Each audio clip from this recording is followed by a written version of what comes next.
Well, welcome everyone. I'm Sam with D&D Newbie Sessions. I'm here with Zach, aka I'll just say Dux because I always get the Yep. pronunciation, the full pronunciation wrong. To go over Astral Tabletop, which is one of the virtual tabletops you'll see around the community. It's actually one of the tabletops that's probably used the most in this particular community, just because it's used for all of the most, or at least 99% of the newbie sessions and all of the DM trainings and stuff right now. So it'd be great to have that covered.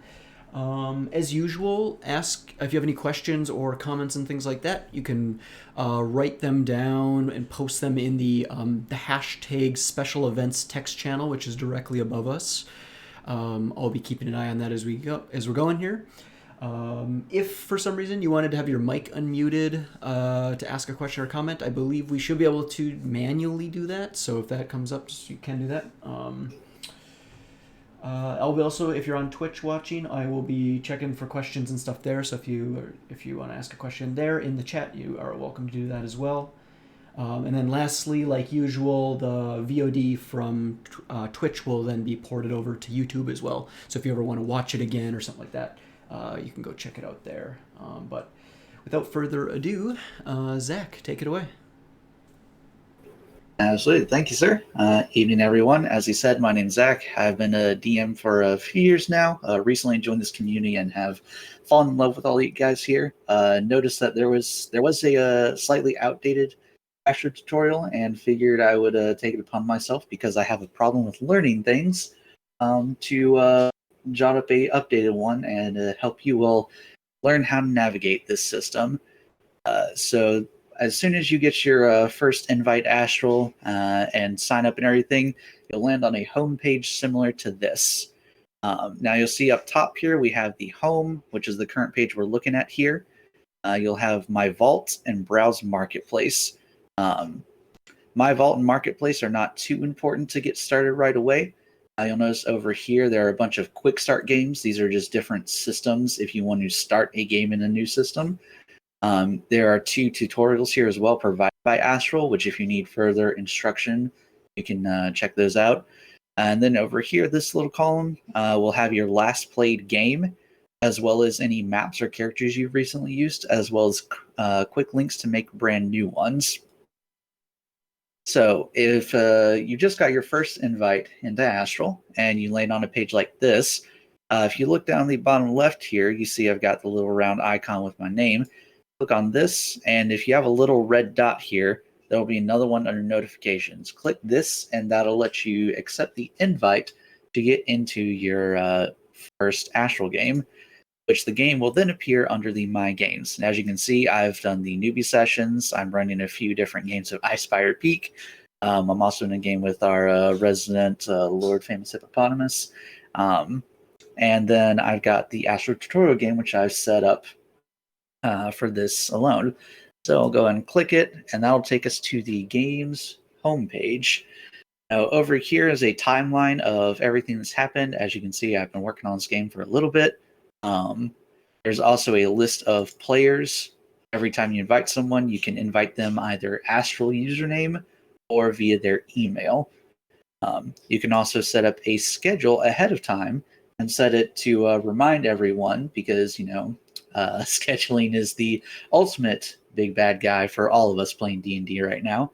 So this helps you set up a friendly reminder, people. Followers are if you're having a public game, people can follow to kind of stay in the loop as to what's going on. And settings aren't super in-depth. You really can only change the core system, and Danger Zone is deleting the game.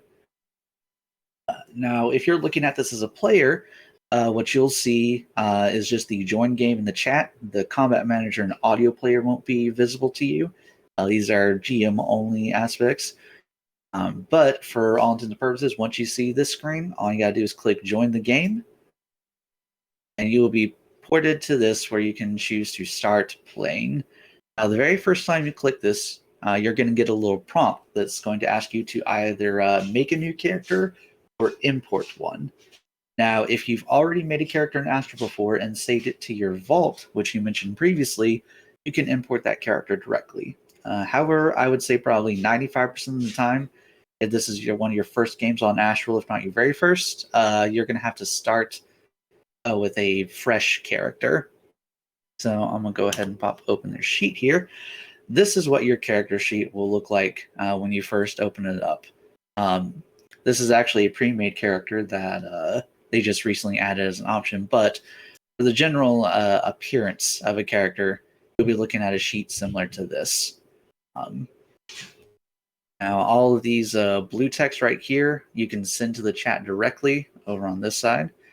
And the red text you see here are your different types of actions and things like that. So the way actions work is when you click one, click it, you see over here on the right, it shows up in the chat. The D20 plus 2 plus 3, these formulas are pulling directly from your character stats, which we'll get into in a bit. But the long and short of it is that whenever you make a new character, you'll be looking at a sheet like that. And you can click on the things within the sheet to have them sent to the chat.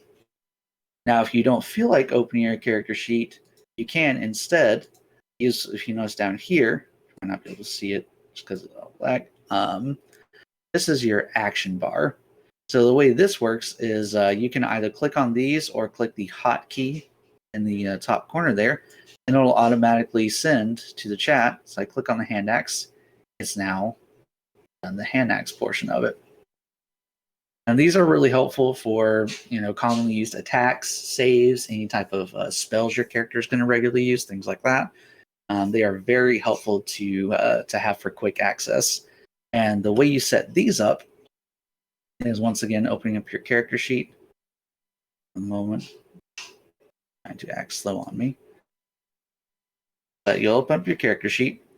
And if you notice these... you need to click down here to the build character option, and this is where you get into the meat of building out your character. You notice over here we have your core stats, which will automatically be updated here as well. And these you can copy directly over from, for example, if you use D&D Beyond, you can copy this over directly. And most of the stuff in here will automatically update with the appropriate values as you're going forward.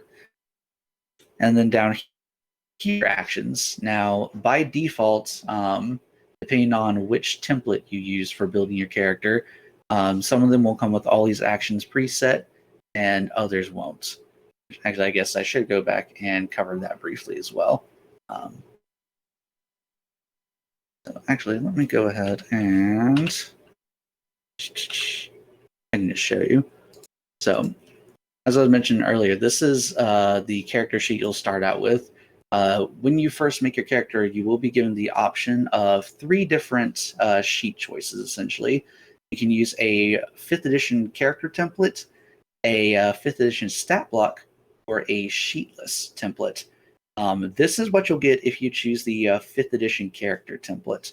It has this stat that looks like your normal player's hand player sheet, and everything's able to be filled in.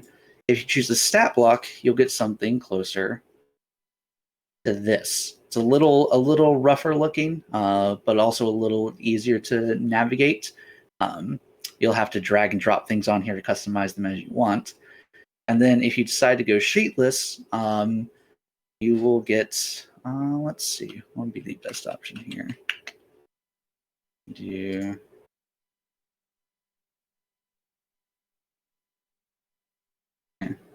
Minor spoilers for Dragon Mice Fire Peak, I suppose. I'm going to bring a top in here, because why not? So if you choose sheetless, you get something similar to this as your character sheet. And this will have a little bit of further instruction as to how to build your character out. Now, what I would strongly recommend is that if you're wanting to mostly use Astral's in-house rolling, like what you've been seeing here in the corner, I would strongly suggest going with the 5th edition character sheet template, because that'll let you edit all the stuff on the sheet itself without having to do too much work. Everything will automatically update for you. However, if you want to import your own PDF, like for example from D&D Beyond, then sheetless will work fairly well for you, because You notice here you have the option for pages after clicking build character. You can add PDFs, JPEGs, or PNGs as secondary pages, which works really well with D&D Beyond since you can import your character sheet as a PDF. The only thing to note about using the PDF format, though, is that when you bring the PDF in, it's not going to have the highlightable, clickable text that other characters would. Like, again, looking, if you notice how a lot of these have the click to send to chat option, but some of these texts do not. So this that doesn't have the click to send, this is what you would get if you were just uploading the PDF. It doesn't have any type of links or anything built into it. So that's the only thing to bear in mind is that if you want to use any digital dice rolling tools within Astral, the sheetless option is going to require a lot more work up front.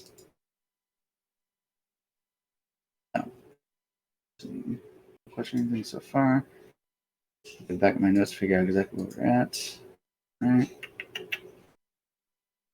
All right. So since I mentioned D&D Beyond, I figure this will probably be the easiest way to show you all how that works. So if we pop on over here to D&D Beyond, as I imagine most of you will be using, this is my level 4 Dragonborn Paladin Vakarn. And as you can see, I've got most of his stuff set up already, as one would have. So the way D&D Beyond works is if you're using Chrome, Firefox, I'm not sure if Microsoft Edge supports it as well, but there's an extension called Beyond 20. And what this does is it lets you use D&D Beyond as your character sheet as opposed to this thing in Astral. So what you'll do is if you hover over most of these, you'll see this bright red icon appear. And what this does is it lets you click on the icon. It'll tell you what it does. And then if I go over here to Astral, you'll see that it is already rolled for that skill check and applied the appropriate modifier to it. Now, this is really, really useful because with this setup, you can literally just go. Like you join the game, you've got your D&D Beyond page open. As long as you throw any type of like token down to mark your space on the map, you can use D&D Beyond without any issue. If I want to cast a spell, say Cure Wounds, for example, I click the cast button. D&D Beyond tracks that I have used a spell slot. Here's the full description. And again, if I go over to Astral, it's given me that, and it's already rolled my healing. One, hopefully no one's seriously wounded there. But that is a very easy way to not really have to worry about any of the technicalities that I was just going over. This makes it very, very easy to keep track of everything you're doing. Question from Benjamin. If one is running from D&D Beyond, is there any reason to fill or import a character? That is, does the character sheet actually do anything besides track token, lighting, etc.? No, not particularly. The token, which let me open the sheet back up here. So if you notice on the side here, we have what you can name your character, as well as status icon, vision, etc. These are things that can only affect your character's token in Astral. So for example, if you're hit by an enlarge spell, you can adjust your token size to show it's enlarged. If your character suddenly has their vision hampered or is given dark vision, you can enhance that vision range. Or if you're a caster that's emitting a certain aura effect, you can adjust that as well. However, if you're running stuff from Astral, most of this stuff right here on the character sheet and down here in the action bar, you don't need because it'll be able to pull everything from D&D Beyond. But again, that's only if you're able to install and use this Beyond 20 extension, which I would highly recommend because this takes care of all the hard work and all the math for you. That being said, you would still need to have at least some type of character entry in Astral in order to track your character's token and have you as part of the party. So a little bit of a behind-the-screen look here. So if you see up here, I've got a party. This is any characters that are assigned to the players of the group. So actually, go ahead and get out of here. Let me show you a little bit better. In my Icefire Group 1 people are watching, Don't judge me for showing this. All right. You can see down here are all the player characters. That's their name as well as what their character name is. Give it a second to load up into this. This will be a little better example of what I get to see from here. Also, spoiler alert for Icefire Peak, I guess. A little late for that, but I digress. So, I now open this up. You can see that Soku has her character Princess Provolone here, and it's assigned to her. Now, if she wanted to run something from D&D Beyond, most of this wouldn't be necessary, but she would still need to have an assigned character token in there. That way I can track where she's at in the middle of the game and keep track of things like her health in game if necessary and different things like that. So good question, though. Thank you. All right. So let me go back to this tutorial one right here. Jump into it. So you've built up your character, or you've just thrown your token down and using D&D Beyond. This is my view. So let's go to what you all would see. So slightly different screen. You notice the bar here is gone.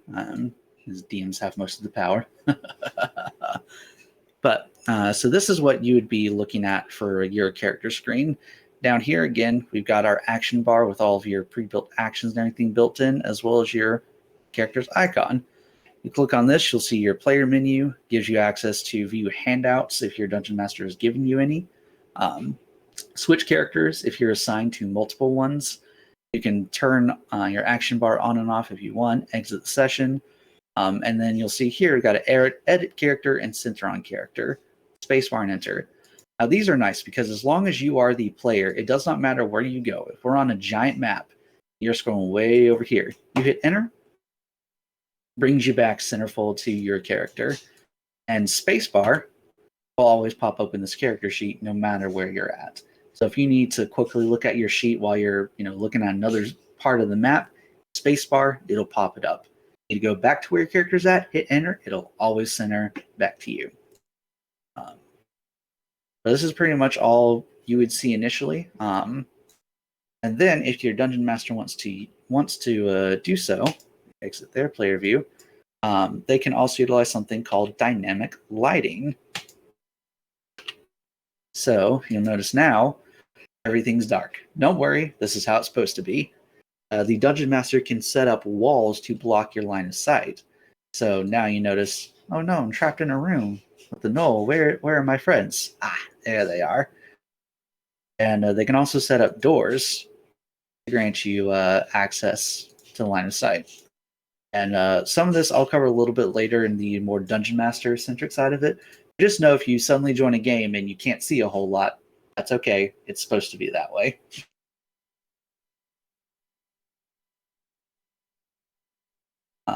Now, a few other shortcuts to bear in mind as you're a player. As I mentioned earlier, enter will always center your camera on your character no matter where you're at. So if you're looking out in the blackness and you're like, oh god, where did I go? Hit enter, it'll always bring you back there. Space will always bring up your character tab. If you want to draw, if your DM is giving you permission, the B key will bring up a freehand brush so you can draw on the map if you want. And then the D key will open or close the chat window on the right here. In addition, as I mentioned a moment ago, if you look, you can see the little numbers next to these actions down here. Hitting those keys will activate that ability as well. Last thing I want to point out is that as you are taking damage and healing in the middle of combat, in order to actually modify your character's health, you'll need to go down here to your health bar and manually adjust it as you take damage. They unfortunately haven't figured out a way to shortcut that on the player side yet, so that's just something to bear in mind as you're going forward. Get out of player view here. Now, as far as actually playing the game, you can drag and drop your character as needed, or if your Dungeon Master has it set up, you can use your arrow keys to move 5 feet at a time across a grid system. Some DMs also use hexes, but that'll be up to them to set that up on the map.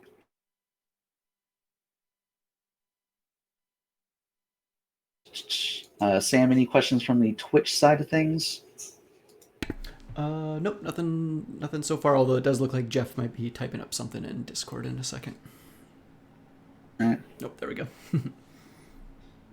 Okay, so will there be an action bar for the Beyond 20 extension, or that only for the characters created in Astral?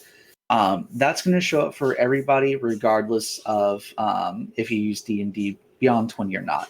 What Beyond 20 essentially does is, again, let me bring up our character sheet here. Actually, it might be a little bit easier for me to show off. I was going to do this then.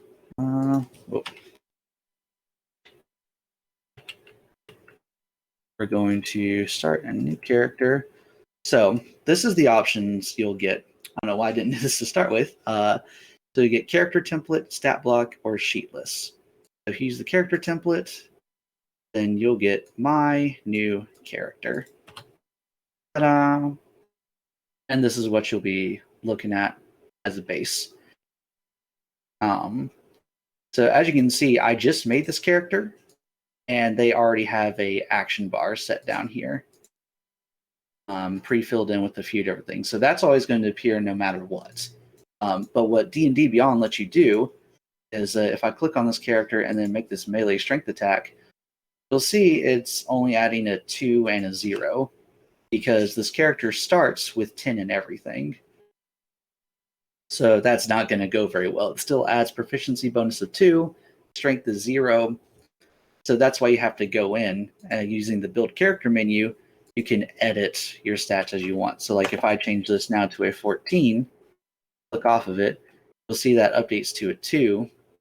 And now if I do my melee strength attack, see how that was a 2 plus 0?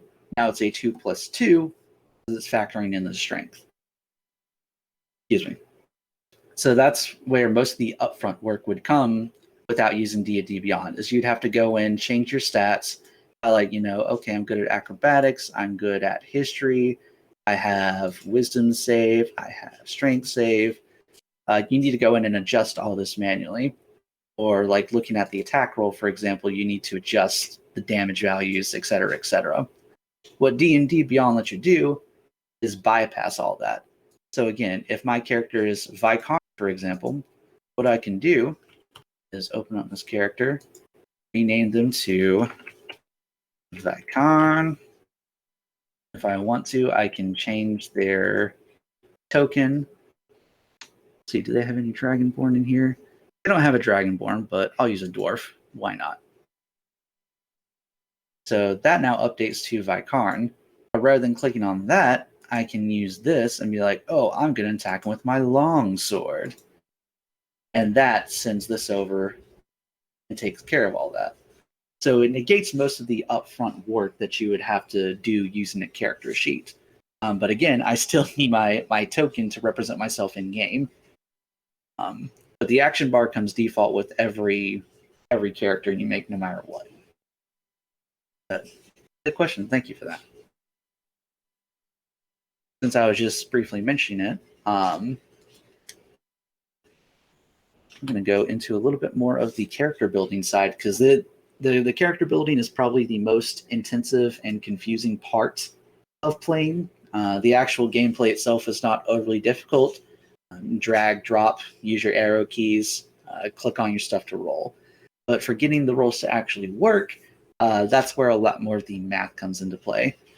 So let's say you've got your character, you just made the brand new character, you've got their name, you've got their token, and now you're looking at this sheet like, oh boy, what do I do with this? So what you want to do is click on Build Character, and this will open up the editing menu. Now you can adjust some things over here. As I mentioned earlier, you have your 6 core stats, strength, dex, con, etc. The nice thing is that if I update something, so say I'm a very charismatic fellow with a 16, when I click off of that, exit character builder, it'll automatically update on the sheet right there. So you can adjust your core stats either by clicking on them or using this little bar over here, whatever tickles your fancy. I prefer clicking on them because it just feels a little more visceral, a little bit better. Let's say I have a very good constitution, up to 14. Maybe I'm not the most agile person. That gives me an 8. Let's say I'm kind of smart, so a 12. And maybe I'm only a little bit wise. We'll keep it at 10, because why not? So nice even values, and this could be something like your starting stats. You need to then look at your character and figure out what skills they get, clicking in these bubbles as appropriate. Yes. So one of the things to note is when you're in the character building, you can't click on the bubbles without trying to edit them. But if you want to set your proficiencies, go ahead and exit the character builder, and then you can just click on the bubble. If you notice that update to a 5. And then if you're one of those classes that get expertise, you can click on this tinier bubble. That'll give you expertise in skill as well. But going back to build, clicking on this opens up this complicated looking window. And these are all of your save skills, etc., etc. I personally would not mess with any of these. These are very well done. The only ones you'll need to mess with are things like, for example, your racial traits.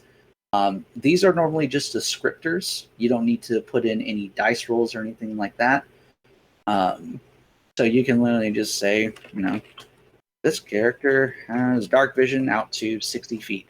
You can write in however you want. I usually do something like dark vision 60 feet. And start click off of it, and it's now saved. If you want to, you can format it for what font it is, if it's bold, underline, italic, what color, if there's background color, font size, anything like that. And if you end up having lines of text you don't want to use, you can either click to edit and delete it from the sheet, or you can just write, when you're out of the exit build, you can right click, remove from sheet, and it's gone. Helps clean sheet up a little bit for you. Most of these boxes right here are just clickable to toggle on and off. Let's say you're a fighter, you know how to use everything, so you get everything.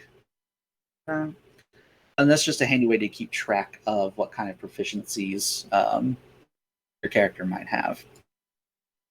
Now, the meat of what you'll need to customize are going to be your attacks and your spells. So if we look at here, basically attack, this opens up this complicated looking square. And we'll get to that in a moment. If you want to edit how it appears on your sheet, you'll need to use the sheet display. So let's say instead of a melee attack, I want to call it a greatsword. Why not? The greatsword, I will use a fancy font caveat. That looks cool. Let's change the font size to 54, random number. Now you see it's changed how it look on the sheet. Or if I then just click on it to send, notice it still appears as the melee attack strengthened there. So all I need to do is once again click on it to edit under the build menu and click on the confusing looking blob. Now this is probably going to be the most intensive part of it, so I'm going to try to go a little bit slower, make sure I cover everything for you guys. So Astral uses its own particular set of markdown and formatting when making your dice rolls. If you like, you can click the Get Help with Actions, and that opens up this entire syntax. And to go over it briefly, as you can see right here, use a exclamation point plus the type of dice, and that'll roll that dice. You can then add in modifiers to it as well. So the D20 plus 1 gives you a plus 1 bonus. If you use 2 exclamation points, it'll delay the roll. So you can click it after your initial roll. Normally this would be for something like if you're rolling at advantage or disadvantage, or if you want to hold off on your damage roll to see if you hit or not. It's up to your personal preference. You can use a question mark before your dice notation to hide it, which means that only you and the dungeon master are going to be able to see it. Very useful if you want to roll like, does my character notice this thing if they're, trying to betray the party? But that's how you get rocks falling on your face, so I'd strongly recommend not doing that. And then you shouldn't have to worry about this, but if you use a I in front of it, then it will send you to the initiative tracker, which we'll get into a little bit more on the Dungeon Master side of things. And as you can see right here, they have these weird looking brackets around these phrases. That is based off of your character's stats. And you can choose to, like for example, this is the 1d20 plus dex, would add their dexterity stat to that d20. Or you can do strength d20, and that'll roll a number of d20s equal to your strength. So if we go back to Astral, as you can see, this first attack, it has the exclamation point to signify, hey, we're rolling dice. And then it's the 1d20 plus proficiency stat plus strength modifier stat. Now, if you want to get real technical about it, you can go back and hunt down all these individual stats over here on the left. But suffice to say, you have 2 proficiency, you have a 2 strength modifier. So if I look now at this, you see that's a 1d20 plus 2 plus 2. And that's where the automation starts to really come into play, is you can set up a lot of this to do most of the hard work for you. So as you can see here, for advantage and disadvantage, if you notice in the chat, it has click to roll. That's because it has these 2 exclamation points ahead of it. So it's delaying that roll. So once again, it copies the 1d20 plus proficiency plus strength modifier. For damage, it's saying the Greatsword is dealing a 1d8. Greatsword actually deals 2d6. So if I want to change that, I literally just highlight the dice and change it to 2d6. And then it's going to add that strength modifier. And then I've got the closed parentheses to indicate the dice rolls are done. And then describe the damage it's doing, which in this case is slashing. And then on a critical hit, I can choose to add, in this case it'd be an additional 1d6 of damage. And now let's say I want to change what it appears in this chat. So I can change that now and call it a greatsword. Not double capitalize.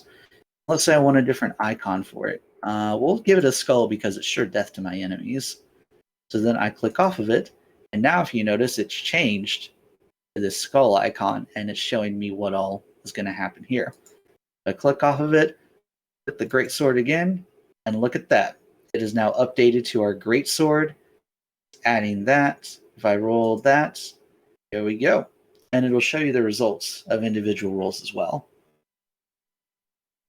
So that is the most basic level how you would edit your attacks together. Again, this character sheet comes pre-filled with these drafts, if you will, of the different attack types. You can see here's a finesse attack based on dexterity. So it's using dex mod instead of strength mod, which is again harkening back to your character's stats that are built in to the sheet itself. And this repeats for pretty much everything. Finesse uses dex, range uses dex, and for spell attack, no spells can be a little intimidating. It's essentially the same thing. Instead, you're using intelligence instead of strength or dexterity. Again, referring to the core stats that your character has built in naturally. Looking down here, we've got things like features and traits, which again is just descriptive text that doesn't do a whole lot. So let me type in something. Using a big sword. Because why not? And that just notes it in that feature as well. If I exit, I can choose. That's one of the ones that doesn't get sent to chat. But anytime you hover over, if you'll see it has the click to send chat, that's telling you it's something you can actually send to have appear in this chat window on the right. And that's the most basic level of editing stuff. You can get pretty crazy with some of your edits.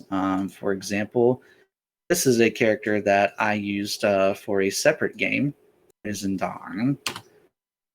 So this, I started out with a basic character sheet. As you can see, I've got a lot of the features and traits not filled in over here. This I edited myself a little bit to do a lot of different things. So if you notice, for example, here I have this bit. Benjamin. So Astral Character Build is basically made on automating things like some other view. To an extent. The thing is, it does automate with a similar source code to something like what Roll20 would do. It uses a similar syntax in that sense. The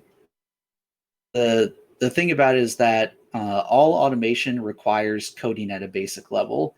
It's just how much you need to put in on your end versus how much they do automatically. I will admit I have not used Roll20 in ages. I didn't have a very good experience with them to start with. But from what I recall, this is similar to what I had to go with. Pick and choose menus to build character from scratch. Yeah, I would say, yeah, it's very close to that. So, for example, actually, that transitions very nicely. Thank you. So this is a Githyanki Psi Fighter, one of the new subclasses from Tasha's Cauldron of Everything. Obviously, I've not filled it out fully. As you can see, I still have, what's my class? What's my archetype? Class and archetype. I've not filled it out fully. But if I wanted to, I could go to Build Character here. And if you notice up top, I've got things to drag down actions, stats, checkboxes, and text. So if I want to drag down a little text blurb here, that's my text. Magic.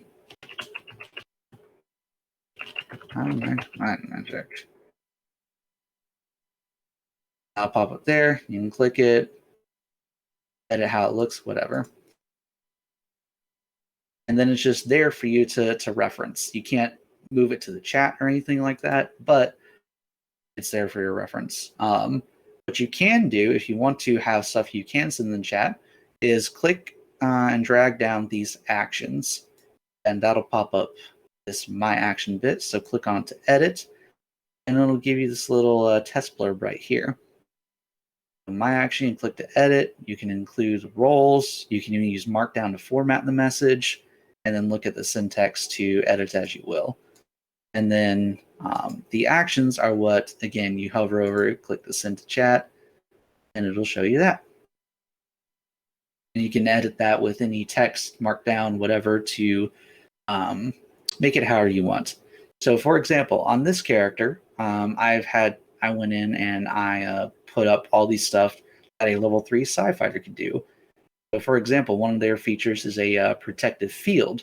I click on that, and it says what I do. As a reaction, I use a side dice to reduce damage taken. And I already had the dice roll and my intelligence modifier, and it's automatically showing the result for me. So again, I could type that all out as its own separate text if I wanted to, so I could reference it, and then just click on the dice down here to roll. So I know it's like, D6. Now we can do +3, because why not?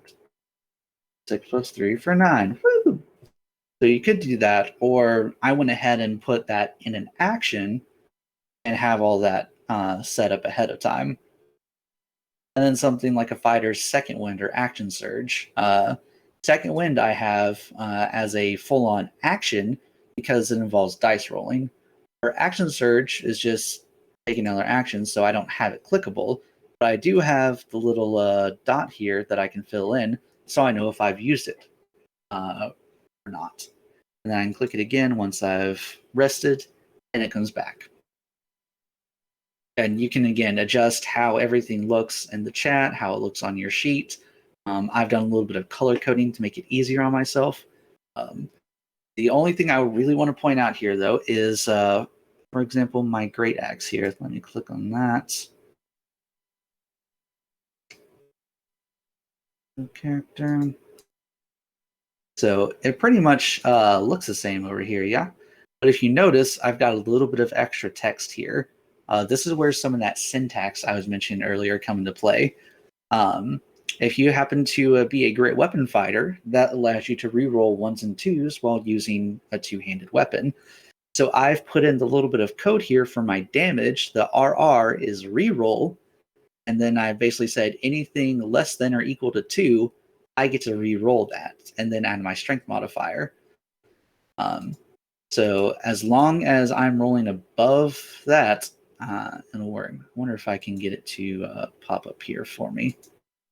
We're just gonna swing the great axe a few times because I can, if it ever comes up.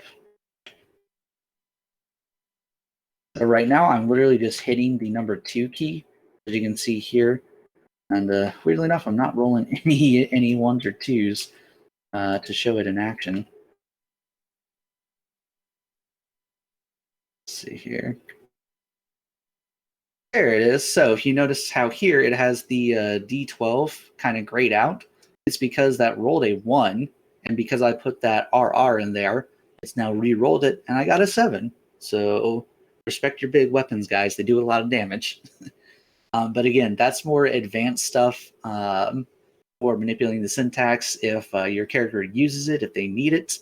Again, they do have a helpful link here that includes all of the different types of syntax, mathematical expressions. You can do all sorts of different stuff.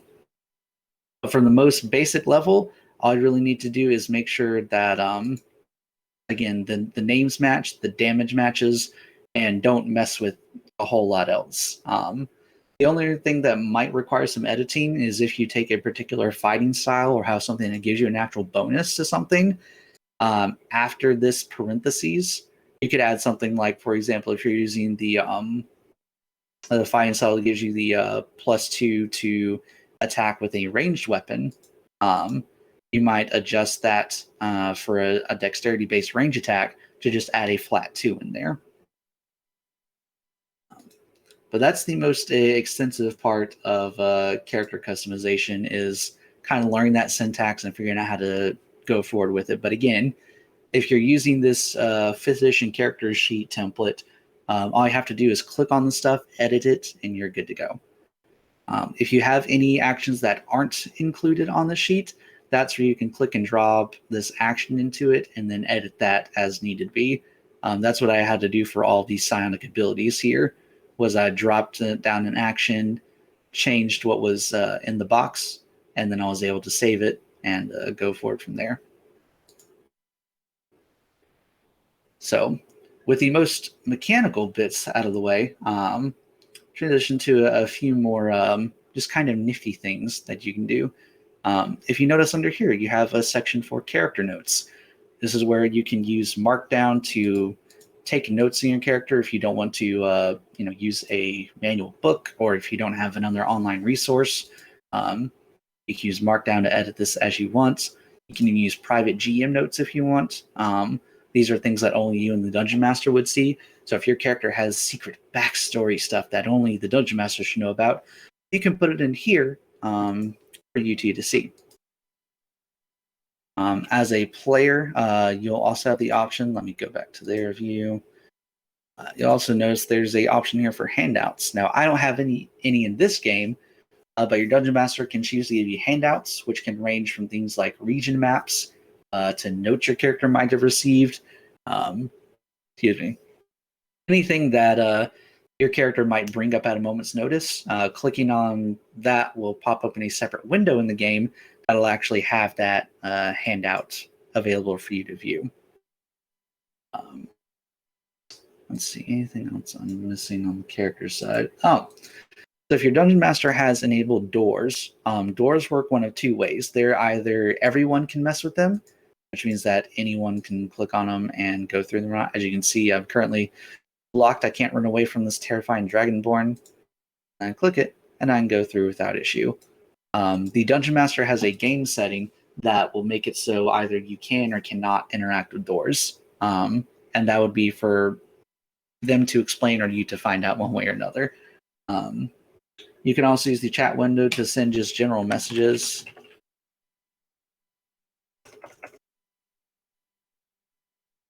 You can use the dice below to click on that, and it'll just build this random dice roll for you. It'll show you everything you got there. And then since I didn't really get to show this off from the character side, the brush option here, use it to draw on the map. This is actually pretty useful for if you have area effect spells. For example, if you have a wall of fire, you can adjust that. Go ahead and give you this. And it's literally a wall of fire. You notice it will go over characters, so you can see that. Go through walls and everything. And if you need to get rid of it, ta-da. But these brush effects are a very nice way to very quickly, if you have any kind of semi-permanent spell effects, you can throw those down very quickly to get those taken care of. As far as the player side goes, I believe that's it for everything I've got. Sam, any questions from you or the Twitch side of things? Nope, looks good on this end. Yeah, if you're watching on Twitch and you want to ask a question, feel free to type it in the chat. But there's nothing right now. All right, cool. That's pretty much it for the player side of things. We're going to go ahead and move over to the Dungeon Master side. We're going to start from the top again. So something I covered briefly earlier is the vault. This is where most of your this is like the central nervous center for your Dungeon Master hub, if you will. You have a few different options under here. We'll again start from the top going down.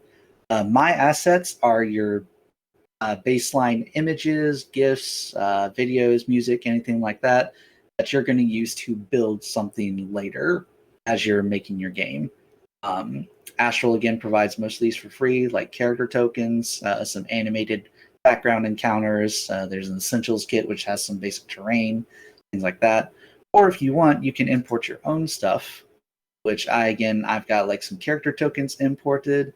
And then you can create folders for different things. Like, for example, since I'm running Dragon of Icespire Peak for a few different groups, I have all of their maps set up in one fell swoop, so they can pretty easily be managed. And like I said, this will pretty much hold everything. The sole exception to that is it will not hold PDFs of any kind. That is for down here, the My Compendium side, which again holds every file that an asset would, except it can also hold PDFs. And the difference between compendiums and assets is that compendiums can be put into a game directly.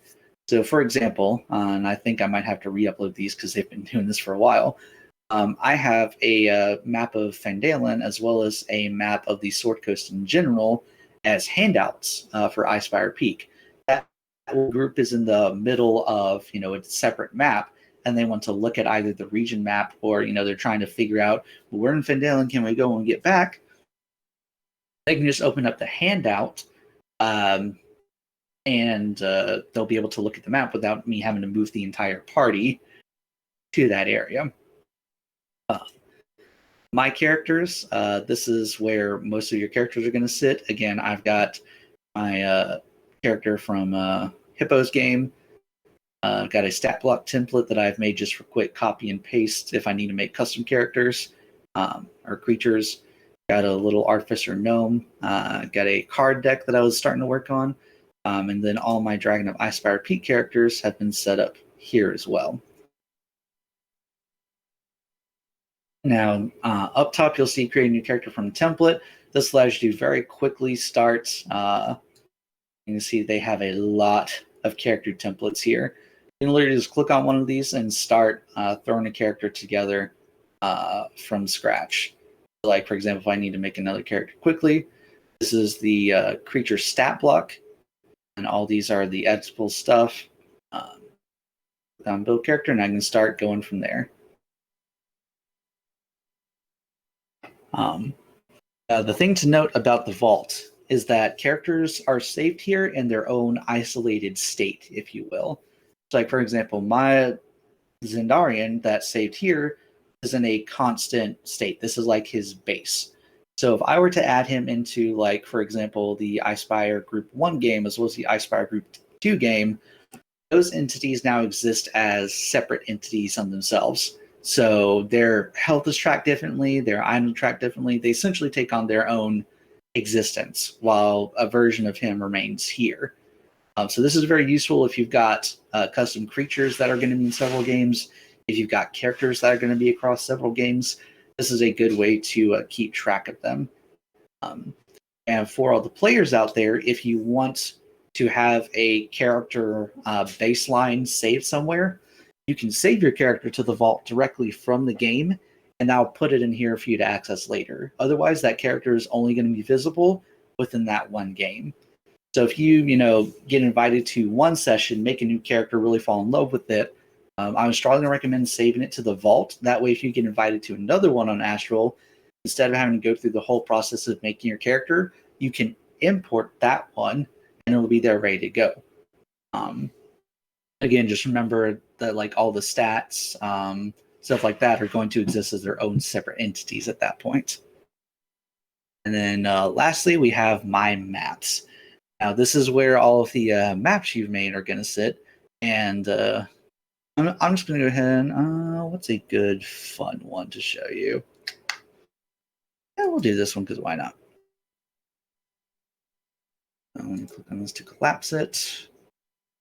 So this is the map building screen for Dungeon Master side.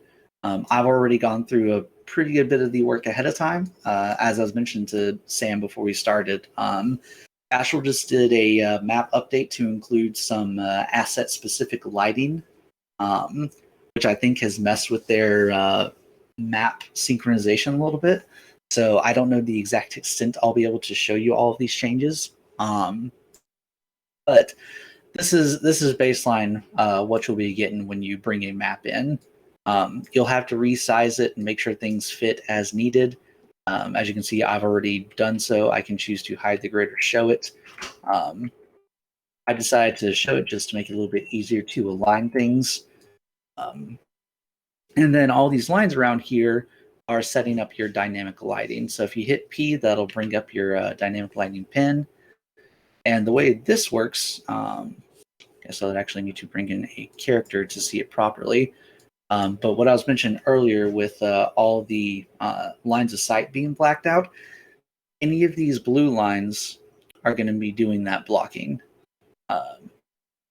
Actually, might be easier to show you in-game, so let me jump back to the tutorial. A little bit easier to show, because you can also edit maps from the regular game itself. It's just the map section I was at just kind of houses all of that. So, pop back over here to the excavation. So if you notice now, I click on Zendarian, all of his line of sight is blocked. So if you hit E, if you notice on the power bar here, got all these different options. We're going to start from the top. Hitting E will show your map editing. And again, these blue lines are what's blocking line of sight. So if you notice, we've got them extending out over these columns over here, all the way up the mountainside. So if I then click on him, Zendarian can't see any of that.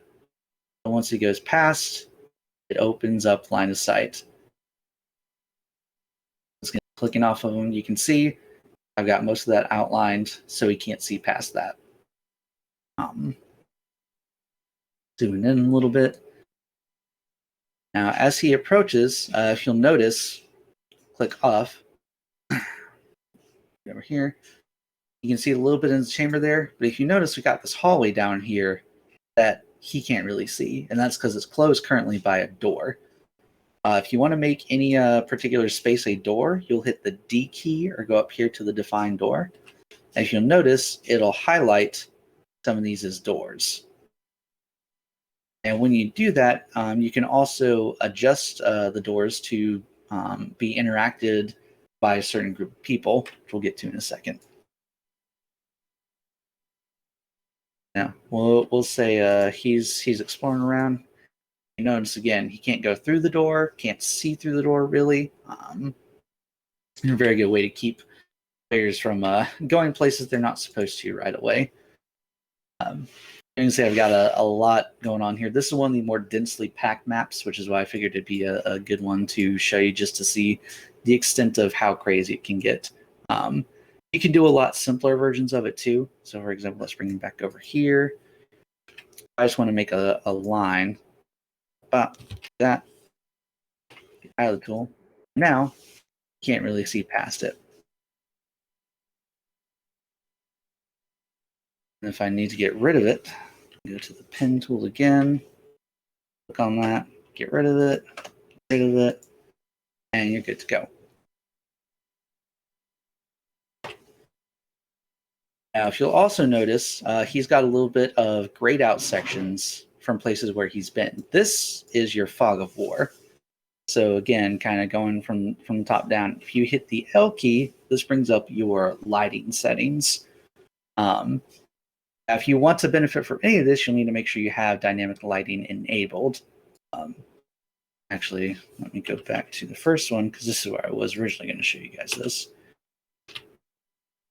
So with dynamic lighting off, they can see all of the map all the time. They can go through walls, anything like that. With dynamic lighting on, suddenly that becomes an issue. Oh, they were still able to phase through. I guess they know teleport. But that blocks line of sight. Now with Fog of War, what this does is essentially allows people to somewhat remember areas they've been to. If I now click on this, you can see most of that still explored. Being reset Fog of War. So now everything's still blacked out to this character like normal. They go around, they're like, oh, okay, all my friends are outside, let me go back in. Now you see everything is grayed out. Because while they remember what's there, they don't know what's going on currently. So this is just a nice way for players to kind of remember the general layout of an area. Excuse me. And also, I think, reduces the load on their computers because they're no longer having to load full-on shadows. It's just kind of a shadow-esque effect to it. And then shared party vision is nice. What that allows you to do is basically they all share their current lines of sight. So as one player goes further and explores, everyone will be able to see what that player sees. Which is nice if you have, the over-adventurous rogue who loves to go checking for traps 50 feet in front of the party. They should probably be aware of what's going on. Now, some of these options are available only to your premium subscribers for some effects, but you have two different styles of dynamic lighting as well. You have the standard, which is these really jagged edges, or you can smooth it out a little bit, makes it a little more like shadow. And then for effects, you have none or fog. And again, these others you need to be a paid subscriber for, but I don't really see a need for them, so I'm okay with that. And then transparency, dialing it down, just adjust the transparency of the general effect overall.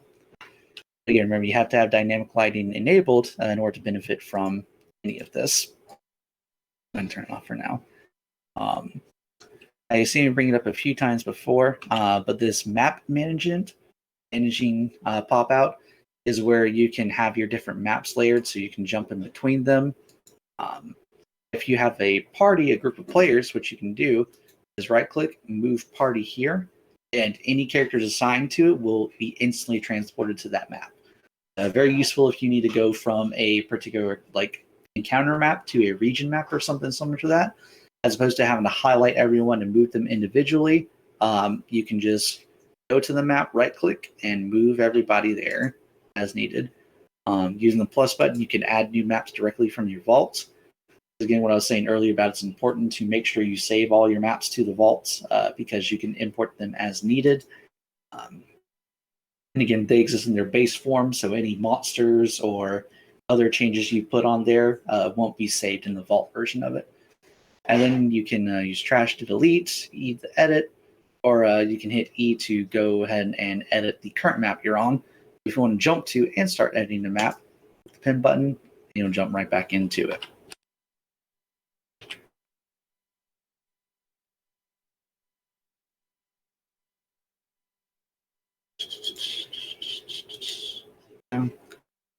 Again, the B key opens up this freehand brush that I mentioned a minute before.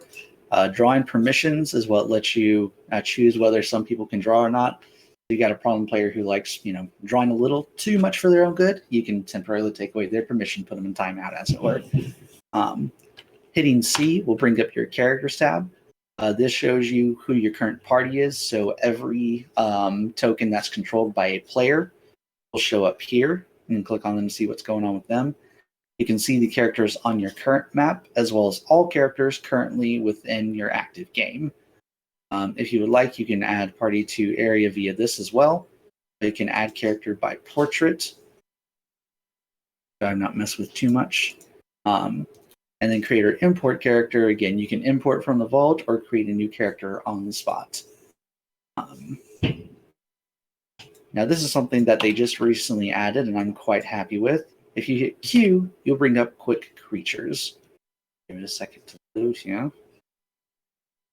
Quick creatures is nice because it includes every monster under the 5th edition SRD, which is a pretty good collection of them. You can search them up by name and literally drag and drop. So say, this session's getting boring. Let's throw you guys, I don't know, say an adult blue dragon. You now have an adult blue dragon. If you hit spacebar, if we check, it already has everything statted out for you. Lightning Breath is already done, Frightful Presence, all their actions. Everything is already statted out and ready to go. So ever need to spice up your party or quickly add in some monsters, quick characters is a good way to do it. They also, in the most recent update, added an option for you to add level 1 pre-made characters as well. So if you have a bunch of brand new people that have no idea what they're doing and want some pre-made characters, you can also just drop these characters in there. And again, they'll have their character sheets and everything ready to go. And there's minimal work required on either of y'all's parts. You can literally drop character in, assign them to one of the players, and they're good to go. Handouts and documents. What I was mentioning earlier about the compendiums. This is where your compendium files will go, and you can create folders depending on your organizational needs. And I've got the Phandalin map and Sword Coast map here as handouts for all of my iSpire sessions. And I don't know why they're not loading properly. That's something that just recently cropped up, so I guess I'll need to work on that. But you can also upload files directly from there. And as you can see, MP3s, WAV, JPEGs, MP4s, GIFs, PDFs. You can upload a lot of stuff and have them accessible to the player. Initiative tracker. This is fun. So hitting F, I always remember this, F for fight, is bringing up your initiative tracker. And this is quite nice because it lets you very easily keep track of initiative order, how many rounds have been going on, different things like that. So let's go ahead and pop back up to our lobby map here, since we actually have a few different combatants, if you will. So we do this. Every character comes pre-built with initiative roll as their first bit. So by hitting that, you can see that sends them to the initiative counter itself. Go ahead and roll for those two. Find out, we'll throw some Darian in here, Dabra in here. And then go ahead and roll for the first null just to see how it goes. So initiative. Oh, pardon me. You can see it's already starting to put them in order here. And on the chat, it will show you what all they got as well. So once that's done, if you want to add your other creatures to that initiative roll, you can hold Shift. I'm sorry, Shift is that. You can choose to add them to the combat individually, and then adjust their initiative to match their fellow creatures. And now everything's ready to go. They click Start Combat, and whoever character's turn it is will highlight in red so they know what they're doing. So they can move. Let's say they swing with the longsword. So you can see it's already automated. 14 to hit, dealing 5 damage. Click on this. Oh no, it did damage. So you click that, 5, and it automatically damages the character. Now, you as a DM are the only one that has access to this quick damage thing. I don't know why they didn't give it to players, but it allows you to quickly damage, heal, outright kill, or full heal characters as needed. Then once Zendarian is done with their turn, they hit end turn, and it automatically goes to the next character. and so on, so forth. And click intern, and then once you click intern on the final character,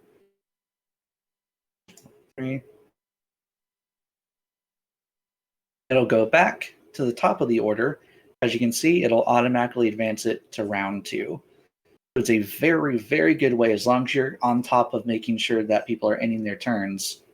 It'll work out very well. Initiative on D&D Beyond, very good. So we go over here to D&D Beyond. Let's see, initiative.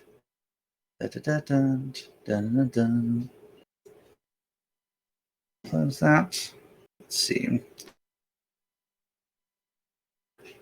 Walking inspiration. So we click initiative here. I would say this is probably the only thing about initiative that doesn't really work for Astral, since Astral uses their own encoded like dice rolling. It'll show you as that, but then what you can do as Dungeon Master is just go click on Vicar and add him to combat, put him in as initiative number 9, and it'll automatically put him up there in the proper place. That's probably the only thing about D&D Beyond that doesn't translate over very well, is the initiative bit, and that's only because of you using Astral's built-in thing. If you have a separate way of keeping track of initiative that you want to use, you are free to do that. This is just nice because it is a little more automated on that side of it. But if you have your own initiative system that you prefer using, by all means, feel free to. You can ignore this as much as you want. And then once combat is over, stop combat. The only thing to remember is that you will need to remove characters from combat. So if everything's completely done, just hit reset, confirm it, and it'll refresh it, and you're ready to go for the next fight. Hey, Zach. Someone on Vizzy on Twitch said, I think if I'm getting this right, I think they're saying if the name is exactly the same between D&D Beyond and I guess in Astral, the initiative might work then. Thinking if it's exactly the same. Yeah, so I think in this case, maybe if that apostrophe was in there. Interesting. Yeah. Let's try it then, shall we?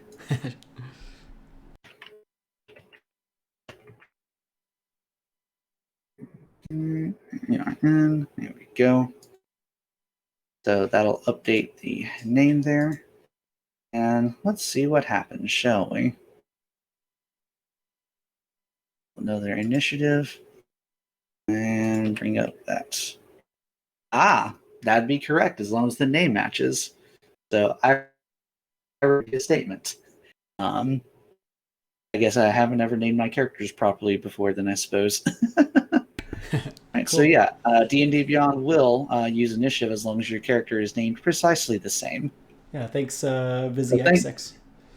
Yeah, thank you for that. I appreciate that. Full disclosure, I've not used D&D Beyond too much, so that was something that probably just slipped by me. Thank you for that. Yeah. Then I retract my previous statement. D&D Beyond can in fact do initiative for you as well. Like I said, initiative is automated on that side, so it is very, very nice to use. Continuing down our little power bar here, you can hit A to bring up the audio player. Now, full disclosure, I've not used the audio player. I prefer using a Discord bot for my music because it's a little more in-depth. The way Astral's music player works is you upload your music assets, it forms a playlist, and you can then play that playlist. However, in order to actually modify things and change them around, you have to manually remove and re-add songs as needed. And I feel like it's a little more disruptive to the game than helping anything. So I just prefer using a Discord bot for music. That being said, Astral does have a positional audio system. So you can drop looping tracks in like a blacksmith's hammer or the sound of a fire, and you can drop it somewhere on the map, and it'll play out to a certain radius, which will become known to your players as they move closer to it. So that's pretty handy. As far as the actual like audio player goes, though, I personally have not used that too much. So last one we're getting to over here, dynamic lighting. Again, as I mentioned earlier, make sure to toggle everything on so you can benefit from it fully. The effects department is about the only place where I really notice that like this could be cooler if I paid for this system, but I don't, and I still get all this for free. So I think it's quite handy. But hitting W will bring up your weather, so you can modify the time of day. I mean, nighttime ambush. And then as a free member, you can have light rain, snow, both. You can also, in addition to having just drop down, you can also have it from a top-down effect, so it looks a little more like you're, in a sky cam watching the fight, which I find pretty cool. But again, not necessary. Last but not least, hitting V will bring up your visual effects, which as a free member, you have access to God rays, your holy temple, if you will, and then the old Western filter. And again, these are mostly just cosmetic, helping your kind of layer of immersion, if you will, but they are not necessary by any means to run a game proper. Hitting U will bring up your player management. Again, you can invite or kick people as needed in the middle of a game. Hopefully that never happens, but I always say talk it out first. But if it comes to it, gotta do what you gotta do. And then S will bring up your settings. These will be adjusted on a game-by-game basis, and this is your personal preference. Character vision on drop is nice because then people can't just drag their character ahead of time and be like, oh, I found that thing, and then move their character back. They have to physically drop their character wherever. But again, that's hopefully your players aren't doing that. If they are, that's up to you how to handle that. Beta feature, you can show the curses of the connected players if you want. Player settings, allowing characters to move their assigned characters. They can switch between them with their own menu. This is the one right here. Allow players to interact. This will allow players to activate doors and triggers, which, because I forgot to go over the maps, my apologies. Triggers are essentially things you can set to modify certain assets of a map. Like, for example, if you want to have a sudden lighting change, if, a situation, the example I've seen, a situation goes code red on a spaceship, you can have a trigger next to, like, an alarm panel or whatever, where you click on it, and it changes the, like, lighting in the area from green to red, and vice versa. And you can also have it so it'll suddenly bring a layer of the map to the forefront. So, like, if suddenly a spike pit appears as the floor opens up beneath the characters, you can have that happen. So all sorts of fun things you can play with that. This toggle lets your players do that, but you can still mark certain triggers as GM only, which will block them from doing it regardless. Allowing players to see your NPC health bars. This is not the worst. The problem with this one that I found is that it'll also show for monsters sometimes. So if you don't want players metagaming how much health that the creature has, I'd suggest keeping this off. Showing health bars is letting everyone see health bars above the map. I find it helps more often than not because then people can see how much damage other players have taken. Health number labels, again, helpful. Name labels, also helpful. And then developer and legacy settings, I don't mess with because I'm not the developer, nor did I play this during legacy times. So, yeah. You can report a bug. There's some help documentation as well, which this will always take you to this link, which you can search for stuff. I highly suggest checking this out if you have any like further questions or anything else. They're pretty comprehensive in everything they have covered here. So anything I may have missed or failed to cover, they've got it. They've got it taken care of there. And then the power button is what will let you exit the game and end the session. And these two GM-only add-ons I mentioned previously, Combat Manager, this just pops it up in a separate tab, and the Audio Manager also pops up in a separate page. Again, I'm not sure why you would use either of these outside of the game. Maybe if you wanted to go ahead and bring it up as you were getting into the game, if last time you ended the cliffhanger with, all right, roll initiative, and that's where we'll pick up next week. Something similar to that. If you're one of those people, more power to you. I couldn't do that. Yeah, that's about, I guess I should also touch. Astral also has a marketplace. Use at your discretion. I've not found anything particularly that I'm overly interested in here. There's a lot of like audio packs and things like that. Some cartography packs, character packs. But that is, again, buy it at your discretion.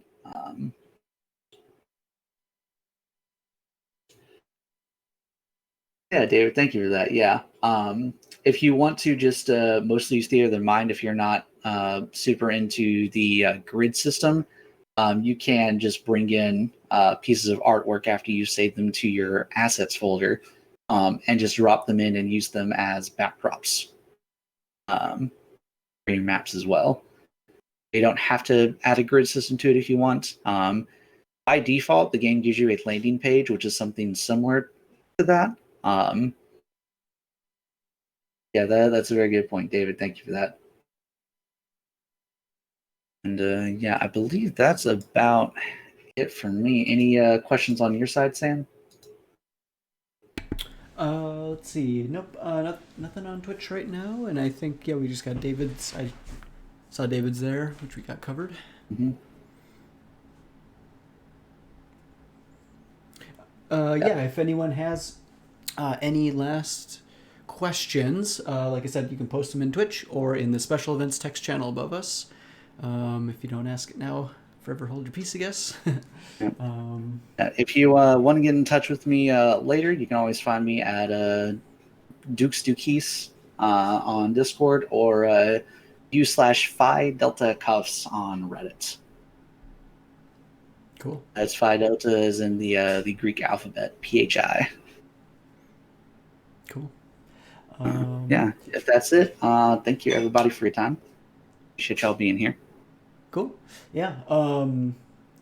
Let's see here. Yeah, if anyone else David actually, who's in in Discord with us right now.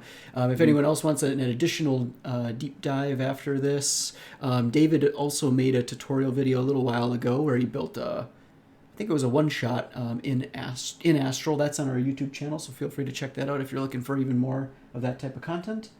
And I was going to mention too, Astral does have, if you decide to use Astral and you're looking for additional help or advice, tips and tricks and things like that, they have a Discord server and a subreddit. Both of them are really responsive and helpful and stuff like that. They got a pretty big community, so you can check that out as well. Jeff, I believe one of our other community members just recently did a Roll20 tutorial. Yeah. And so that should be probably, would that be in the social links, Sam? Yep, I think so. Let's see, I believe that was Cyberwomble. Yeah, that was just a few weeks ago. There was a Roll20 walkthrough. So that's on the YouTube channel if you want to check it out. But yeah, otherwise we can keep an eye on the people typing here. Yeah, thanks, David. There you go. So there's a link to that other YouTube video if you want to check that out. And let's see. Cool. Looks like, well, yeah, again, thanks everyone for tuning in. Thanks, Zach, for putting this on. Really appreciate it. Especially like short notice, kind of just jumped in and got it all set up. That was awesome. And found myself with some time, decided to make use of it. Very cool. Let's see, like usual, I mentioned at the beginning, we'll send a copy of this over to YouTube. We'll have some links in the video description if you're watching in the future, and you can check down below there. Our next special event is still to be determined, but we do have a few people that are interested in doing some different ones, so just keep an eye on Discord, meetup.com. It'll all be shared like usual, so you can see what we've got planned next. If you're ever interested in running your own special event and sharing your wisdom or knowledge with the community, just let me know and we can get that set up. Otherwise, I think that's everything. So yeah, just one last thanks to everybody, and we'll see you guys around. Appreciate y'all. Have a wonderful evening.